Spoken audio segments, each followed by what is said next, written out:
Hello students, हम पढ़ रहे हैं कक्षा 10 की पाठ्यपुस्तक आर्थिक विकास की समझ से पाठ 2 भारतीय अर्थव्यवस्था के क्षेत्रक, जिसके अंतर्गत हमने पाठ का परिचय तथा अभ्यास के प्रश्नोत्तरों के बारे में पढ़ा था। आज हम पढ़ेंगे अभ्यास का प्रश्न। असंगठित क्षेत्रक में श्रमिकों का शोषण किया जाता है, क्या आप इस विचार से सहमत हैं? अपने उत्तर में समर्थन में कारण दीजिए। ये हमसे पूछ रहा है कि असंगठित क्षेत्र में श्रमिकों का शोषण किया जाता है, क्या आप इस विचार से सहमत हैं? जैसे कि हम पहले पढ़ चुके हैं, असंगठित क्षेत्र वह क्षेत्र होता है जिसमें सेवा शर्तें, रोजगार की प्रकृति इत्यादि निश्चित नहीं होते तथा जहाँ पर मजदूरों का, कर्मचारियों का शोषण किया जाता है, उसे असंगठित क्षेत्र कहा जाता है। तो यह बात बिल्कुल ठीक है कि असंगठित क्षेत्र में श्रमिकों का शोषण किया जाता है।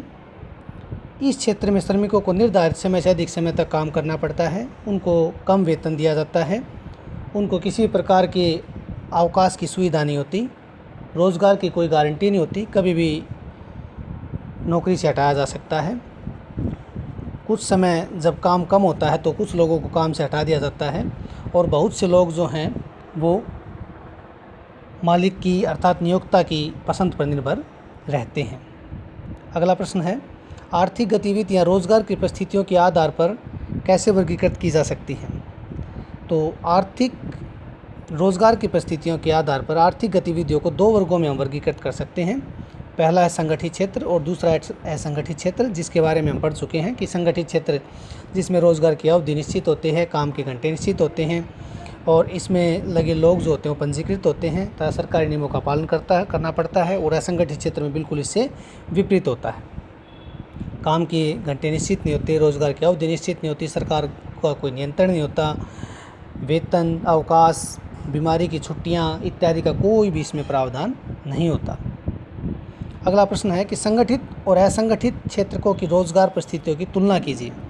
बिल्कुल इससे मिलता हुआ प्रश्न है, संगठित और असंगठित क्षेत्र, जिसका हमने कॉन्सेप्ट क्लियर किया है कि संगठित और असंगठित क्षेत्र, इनकी तुलनात्मक अध्ययन, रोजगार की प्रकृति।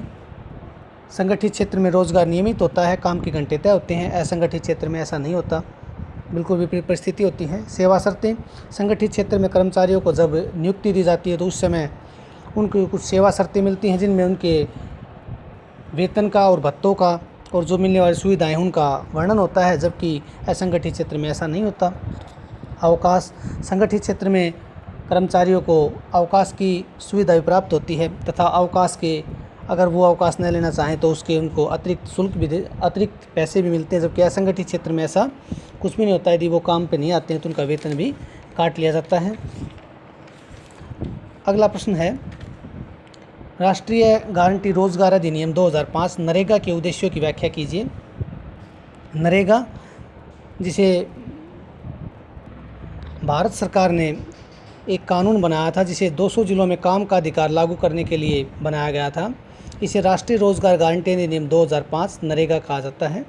इसके तहत उन सभी लोगों को जो काम करने में सक्षम हैं, जिन्हें काम की ज़रूरत है, उन्हें सरकार 1 साल में 100 दिन के रोज़गार की गारंटी देती है और यदि रोज़गार उपलब्ध नहीं हो पाता, उनको सरकार रोज़गार देने में असफल रहती है तो ऐसे लोगों को बेरोज़गारी भत्ता देती है। अधिनियम के तहत उस तरह के कामों को वरीयता दी जाती है जिनमें भविष्य में भूमि से उत्पादन बढ़ाने की सहायता मिलती है। नरेगा को हम अपने ग्राम स्तर पर भी देख सकते हैं, जहाँ पर यह स्कीम सरकार द्वारा चलाई गई है और लागू होती है। आज हमने पढ़ा अभ्यास के प्रश्नों के बारे में।